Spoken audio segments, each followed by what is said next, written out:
Hello दोस्तों, स्वागत है आपका आपके अपने चैनल एसएस स्टोरीज में। तो दोस्तों, आज की कहानी है कर्मों का फल। दोस्तों, यह कहानी अच्छी लगे तो लाइक, शेयर और सब्सक्राइब करना ना भूलें और बेल आइकन को भी जरूर प्रेस कर दें। जब बहू ने बूढ़े ससुर को भूखा रखा और लगा दिया चोरी का आरोप, फिर ससुर ने भी अकल ठिकाने लगा दी। पूरा दिन कुछ काम धाम तो है नहीं, बस बैठे बैठे मुफ्त की रोटियां तोड़ते रहते हो। कम से कम इतना काम तो कर लिया करो कि खाते वक्त ये ना लगे कि मैं हराम का खा रहा हूँ। सोमेश जी की बहू सीमा ने उनके हाथ से रोटी छीनते हुए कहा, पहले वह बर्तन साफ करो, उसके बाद कुछ खाना। सोमेश जी उसकी तरफ नम आंखों से देखते हुए बोले, बेटा, मैंने कल रात भी कुछ नहीं खाया था। मेरी तबीयत खराब थी, इसलिए मुझे बहुत भूख लग रही है। थोड़ा कुछ खा लूं, फिर सारा काम कर दूंगा। तुम बस बताती रहना। इतने में उनकी बहू चिल्लाई, बताती रहना? मैं क्या पूरे दिन तेरी तरह खाली पड़ी रहूंगी? घर में आंखें दी है ना भगवान ने, खुद देख सकते हो ना क्या क्या काम पड़ा हुआ है। पहले सारा काम खत्म करना, फिर कुछ खाने का सोचना। इतना कहकर अपने कमरे से पर्स और पैसे लेकर वह घर से बड़बड़ाती हुई निकल गई। पूरा दिन कुछ करना धरना तो है नहीं और खाने के नाम पर देखो हर टाइम तैयार। सीमा के जाने के बाद सोमेश जी ने घर में झाड़ू लगाई, फिर बर्तन साफ करके उन्होंने कपड़े भिगो दिए। भूख इतनी जोरों से लगी थी कि रहा न गया। उन्होंने सोचा, बहू जब तक आएगी सब काम हो ही जाएगा। मैं कह दूंगा कि पहले काम किया था, फिर कुछ खाया था। यह सोचकर वह कपड़े भिगोकर ही किचन में गए। देखा तो किचन में खाने को कुछ भी नहीं था। वहीं रोटी जो उसने हाथ से छीनी थी, वह भी कुत्ते के सामने डालकर चली गई। अब सोमेश जी को भूख भी तेज लग रही थी। उन्होंने किचन में ढूंढा तो उन्हें खाने को बिस्कुट रखे दिखे। एक दो बिस्कुट रखे थे पिन्नी में बंधे हुए। उन्होंने निकाल कर देखा तो वह पूरी तरह सीले हुए थे और कुछ बदबू भी आ रही थी, पर भूख के आगे कुछ दिखाई नहीं दिया। उन्होंने वे दोनों बिस्कुट खा लिए और पानी पीकर घर के काम करने लगे। घर के सारे काम निपटाकर वे बस कपड़ों को सुखाकर अंदर कमरे में जाकर बैठे ही थे कि उनकी बहू सीमा तमतमाती हुई आई और अपने ससुर जी पर बरस पड़ी। हराम का खाते खाते चोरी की भी आदत हो गई है। सोमेश जी कुछ समझ नहीं पाए।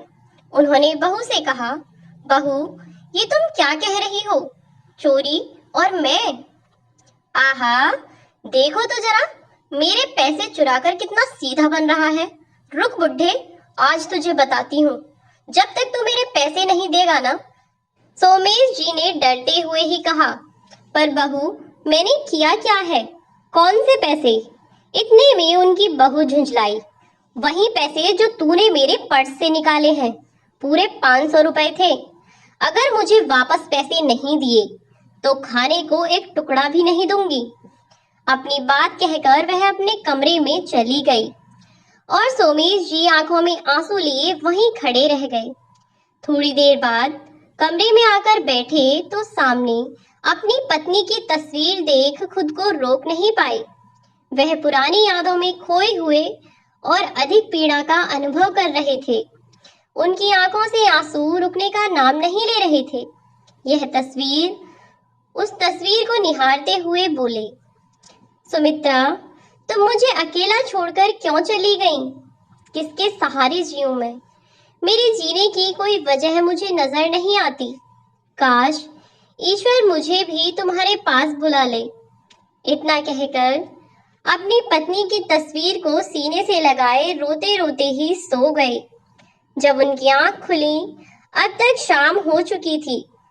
सोमेश जी ने देखा, अभी तक बहू ने खाने को कुछ नहीं बनाया था और उन्हें खाना खाए 24 घंटे से ज्यादा बीत चुके थे। वह बाहर बरामदे में आए तो देखा कि बहू ने खाना बना लिया था। उन्होंने खाना मांगा तो उसने साफ साफ मना कर दिया। कहा, जब तक मेरे पैसे नहीं मिलते तुम्हें एक टुकड़ा नहीं दूंगी। उन्होंने कहा कि बहू वह पैसे मैंने नहीं लिए, पर उसने एक न सुनी और वहां से चली गई। वह कभी कभी सोचते कि मैं ये सब अनमोल अपने बेटे को बता ही देता हूँ। फिर सोचते, अगर अनमोल को यह सब पता चला तो पता नहीं वह क्या करेगा। यही सोचकर रुक जाते कि मेरा क्या है, कुछ दिन का हूँ, क्या पता ईश्वर कब पास बुला ले। फिर मैं अपने बेटे के परिवार के टूटने का कारण कैसे बन सकता हूँ। रात होते ही बेटा आया, अपने पिता को देखकर बोला, पापा क्या हुआ है आपको? आपकी तबीयत तो ठीक है ना? आप इतने कमजोर लग रहे हैं और आपका चेहरा भी उतरा हुआ है एकदम। वह बोले, बेटा वो मैंने कल रात से। इतने में बहू आ गई और बोली, अरे आप आ गए? आप पापा जी की चिंता मत करिए, मैं हूं ना। बहू के कारण वह भी अपने बेटे से कुछ न कह सके। बोले, मैं ठीक हूं बेटा, तुम जाओ खाना खाकर आराम करो, मैं भी सोने जाता हूँ। बेटा कुछ सोचता इससे पहले ही वह बोली, आप मुंह हाथ धो के आओ, मैं खाना लगाती हूँ। अनमोल हाथ धोकर आया और जैसे ही खाना खाने बैठा उसने कहा, सुनो, पापा की तबीयत खराब है क्या? वह बोली, नहीं तो, शाम को ही तो पार्क से आए, बच्चों के साथ थोड़ी भागदौड़ कर ली होगी, इसलिए थक गए होंगे। अनमोल ने पूछा, पापा ने खाना खाया? वह गला खराशते हुए बोली, हाँ, शाम को ही खाकर बाहर गए। अब वह खा पीकर आराम से सो गए। उधर सोमेश जी का भूख से बुरा हाल था। तभी याद आया कि उनकी पत्नी गरीब बच्चों की कहानी अनमोल को सुनाती थी, जिनके पास खाने को रोटी तक नहीं थी। तो वह बच्चे पेट पर कपड़ा बांधकर सो जाते, जिससे उन्हें भूख की तड़प नहीं होती। सोमेश जी ने अपना अंगोछा भिगोकर पेट से बांधा और देर रात तक करवटें बदलते बदलते सो गए। सुबह जागे तो उनसे उठा न गया। कमजोरी के कारण उन्हें बहुत चक्कर आ रहे थे। फिर भी वह किसी तरह हिम्मत जुटाकर उठे और झाड़ू बर्तन करने लगे। अनमोल आज किसी मीटिंग में जाना था, इसलिए जल्दी उठ गया। वह सोमेश जी को काम करते देख बोला, पापा आप ये सब क्यों कर रहे हैं? आप छोड़िए ये सब, सीमा है ना, वह सब कर लेगी। अनमोल के सामने वह कुछ कह नहीं सकती थी, तो वह बोली, हाँ बाबूजी, कोई बात नहीं, मैं कर लूंगी। सोमेश जी के पास आकर बोली, बहुत दिखावा कर रहा है, अभी तेरी अकल ठिकाने नहीं लगी, लगता है आज भी भूखा ही मरना है तुझे।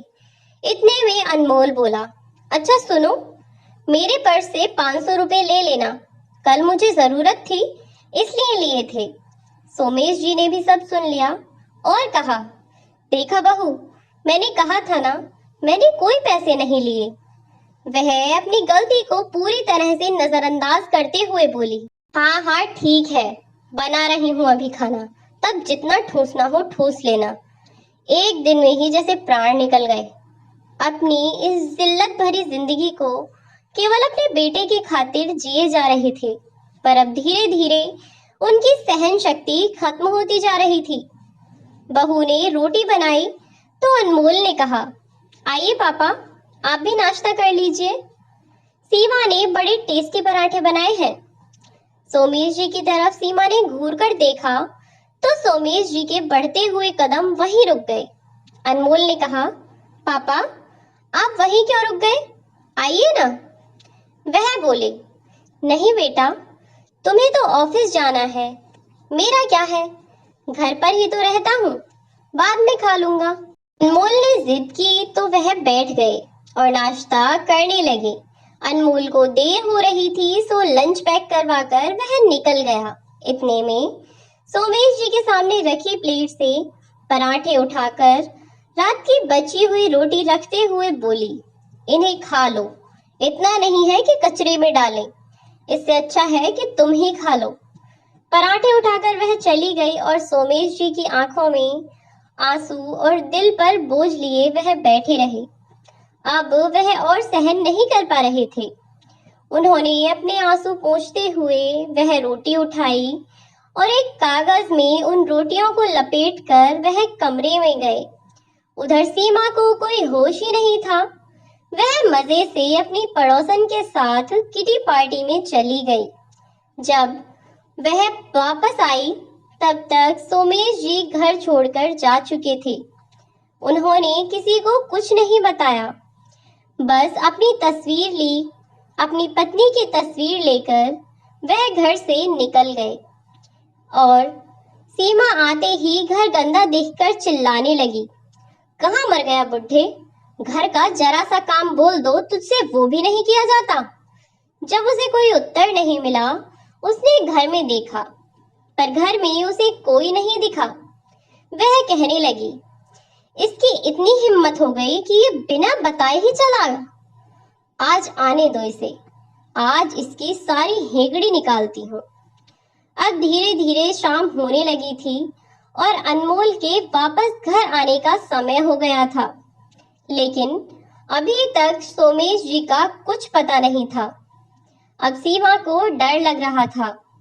डर इस बात से था कि अगर अनमोल के आने से पहले सोमेश जी का पता नहीं चला तो अनमोल उससे पूछेगा कि उसके पिताजी कहाँ हैं, तो वह क्या जवाब देगी।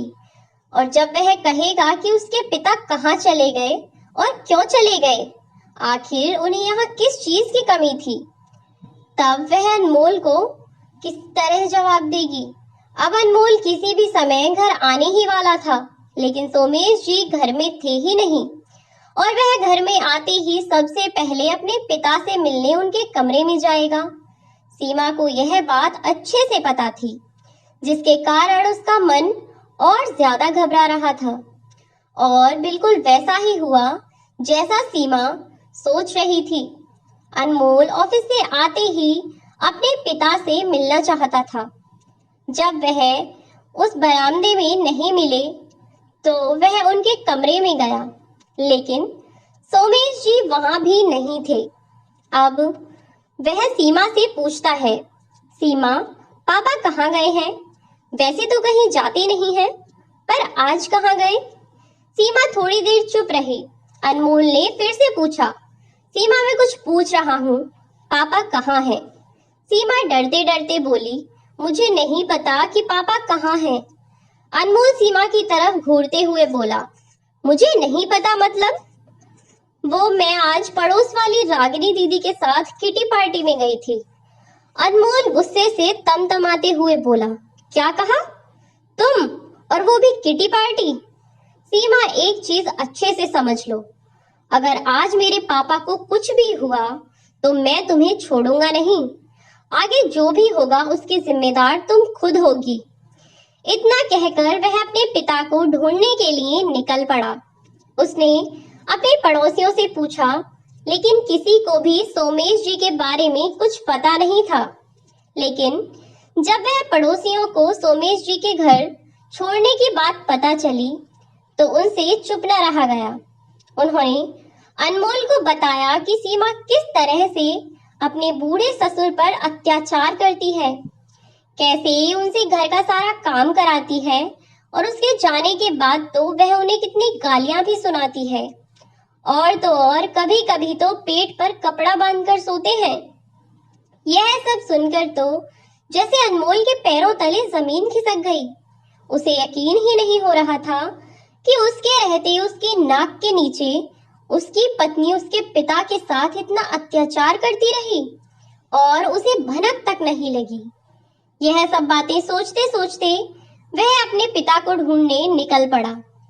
जब उसे उसके पिता आसपास कहीं नहीं मिले तो उसने सोचा कि अगर पापा वापस गांव जा रहे होंगे तो या तो रेलवे स्टेशन पर होंगे या फिर बस स्टेशन पर। वह रेलवे स्टेशन पहुंच गया, पर वहां उसे कोई नहीं मिला। अब तुरंत ही उसने अपनी गाड़ी बस स्टेशन की तरफ घुमा दी। गाड़ी से उतरते ही वह दौड़ता हुआ बस स्टेशन में गया और इधर उधर देखने लगा। तभी उसकी नजर वही बेंच पर बैठे सोमेश जी पर पड़ी, जो कि अपने आंसुओं को पोंछते हुए वहीं रात की रोटियां खा रहे थे जो उनकी बहू ने प्लेट में डाली थी, जो कि पूरी तरह से सूख चुकी थी। इन्हें चबाने में ऐसा लगता था जैसे सारे दांत बाहर गिर जाएंगे। फिर भी भूखे पेट तो इंसान कागज भी चबा ले। यह तो फिर भी रात की रोटियां थीं।